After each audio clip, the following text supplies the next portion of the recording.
All right. I greet you all lovers of freedom. Quick one. This Biafra 101 TV. I would like you guys to watch this video. I believe some of you know this our brother. I want you to watch and listen how he analyzed the ongoing case of MNK between Nigerian states, on the terrorism charge they leveled against him. According to their witness, who happens to be a DSS member, from his own mouth, he testified that when they arrested MNK 2015, they never discovered or never found anything that will make them, or that is incriminating, that will make them to tag him a terrorist or terrorism. You will listen to how this guy analyzed it, the whole situation that has been going on. Also, you will listen to one of the media, the report of one of the media in Nigeria. You will listen to what they said or what the presenter said from their own mouth. Now, let's see if they will continue to address IPOB as a proscribed group. Just watch. You see, if there is one thing I learned from my father, it is to always finish what I start. Okay. So since I have started giving you updates on the resumption of trial of Mazi Nnamdi Kanu, now let us review the latest developments. There was another court sitting yesterday. Hell.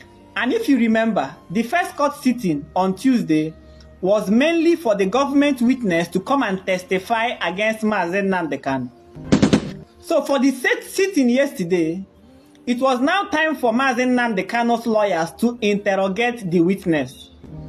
Something they call cross-examination. Who is this man in the first place? And those Mazi Nnamdi Kanu's lawyers, those men are not really smiling.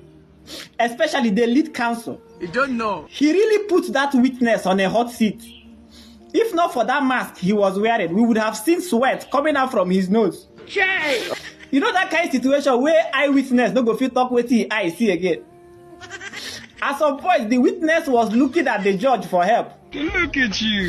Now, they asked him so many, interesting and intellectual questions, which I can't fuse into this video for want of time.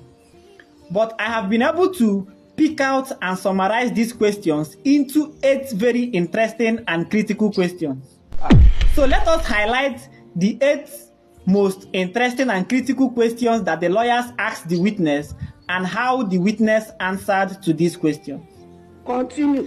Now, the number 1 question of interest, the lawyer asked the witness, did you find any object of terrorism on my defendant when you arrested him? And the witness replied, no. You get it? Second question of interest, the lawyer asked the witness, did you find any offensive object on my defendant? And the witness replied, the objects we found on him might not be offensive, but the actions behind the objects are offensive. You think so they're wise? It's just like MC Jollof accusing a man of trying to kill me with acid.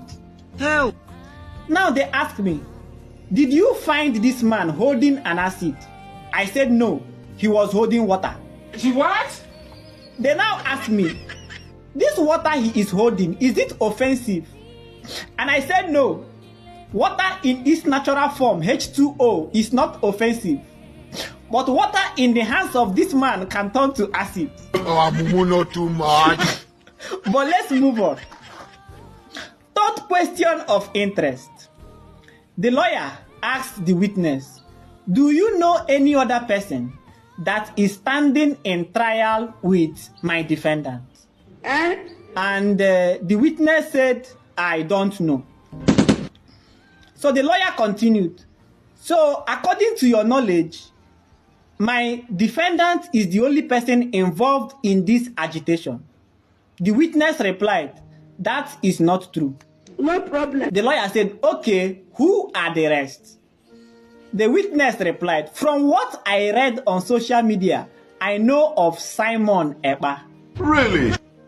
Now the lawyer asked, so because of what you read on social media, you want this honorable court to sentence my defendant to death? The witness replied, I have said what I know.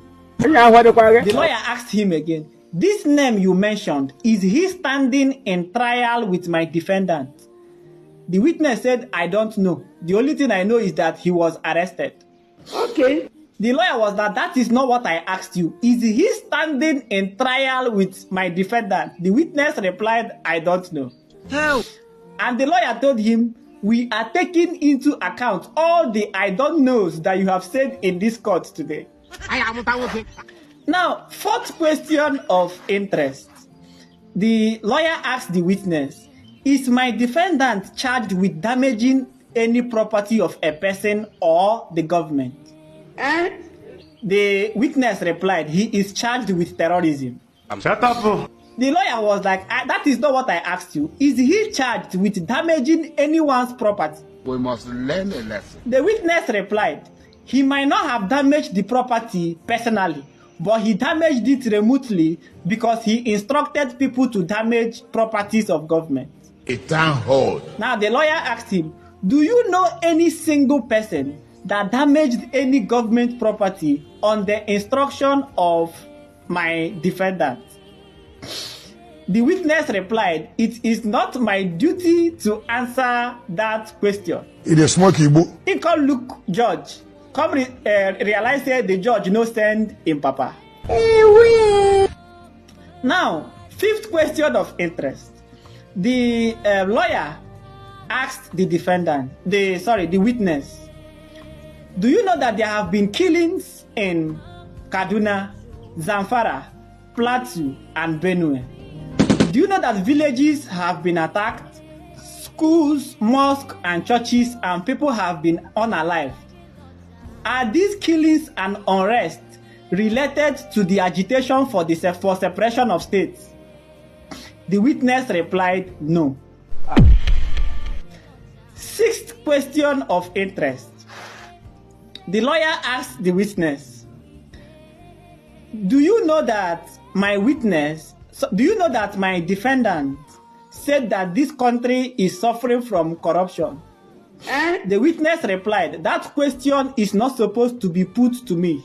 Look at you. Then the judge reminded him that he is not in any position to decide which question should be put to him and which one should not be put to him. We must learn a lesson. Now, seventh question of interest. The lawyer asked the witness, are you aware that my defendant said that this country lacks infrastructure? The witness replied, I don't know. The only thing I know is that he called the country a zoo. Okay. The lawyer added, is it a crime for someone to propagate an ideology? The witness said no. Now, eighth question of interest. The lawyer asked the witness, do you know any IPOB member? The witness said no, but I have seen him on live broadcast issuing instruction to IPOB members. Photo. The lawyer asked the witness, so which states are these IPOB messages directed to? The witness said majority of Southeast and some South states. The lawyer now asked the witness, these states that you mentioned, do they have governors, legislators, and security personnel who are constitutionally established and who receive federal allocation? The witness replied yes. Now, the lawyer asked the witness, does it mean that the people of these states do not take instructions from their elected representatives? The witness said, I don't know. The only thing I know is that there are people in these states who take instructions from Maazị Nnamdi Kanu. And the lawyer asked him, do you have any evidence to that? He said, no. We don't know why it's going on. So, this is how far it has gone with the last trial. And I'm going to be keeping tabs on the trial as it progresses to bring you more updates. Continue. But according to what the judge said, he said this case has lingered for 10 years and he's not going to allow it to linger further. That before 10th of May, that this case is going to be resolved. Clap for that. So we are keeping our fingers crossed. But please, just if you have any time to spare, just remember that witness in your next prayers.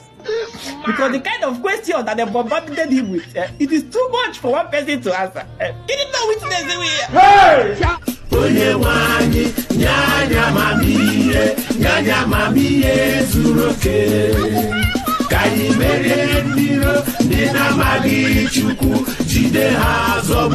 Brigade, more details about that story subsequently. A witness of the federal government admitted at the Federal High Court in Abuja that no weapon of terrorism or violence was recovered from Nnamdi Kanu, leader of the indigenous people of Biafra, during his arrest on October 15, 2015 in Lagos. The witness, who is an operative of the DSS codenamed AAA, also informed the court that all the items recovered in the hotel room were personal properties of Mr. Kanu. Senior reporter Celestina Area has more. During cross-examination conducted by Nnamdi Kanu's lawyer, Kanu Agabi-san, before Justice James Omotosho, the witness said that the recovered items may not be ordinarily offensive, but the intention of the defendant. The DSS operative admitted analyzing the cell phone of the defendant, but the report of analysis was not made available to the court because it is immaterial. In the 10 years that the items were impounded, he admitted the properties may have lost their value and become of no use. He further explained that he did not bring anyone before Kanu to confront him on any issue of terrorism. Mr. Kanu's statement was obtained without the presence of his lawyer, and the statements were not obtained from other persons. There is no other person put on trial by the federal government on account of agitation for Biafran nation actualization. The witness said that he read in the newspaper and social media those backing the defendants in the agitation. He admitted that there were killings in some parts of the country, especially in the north, but the government had been doing its best to stem the tides of the killings. The witness said he would not also know whether the killings were as a result of self-determination agitation. Justice James Omotosho told counsel to Nnamdi Kanu Agabi, senior advocate of Nigeria, to come by way of application before the court seeking the release of some of the items the DS had seized from Mr. Kanu in 2015. The court said though it has been 10 years, some of those items can be salvaged by way of converting them. The court adjourned to May 6th, 7th, and 8th for continuation of hearing. Celestina Area, TVC News, Abuja.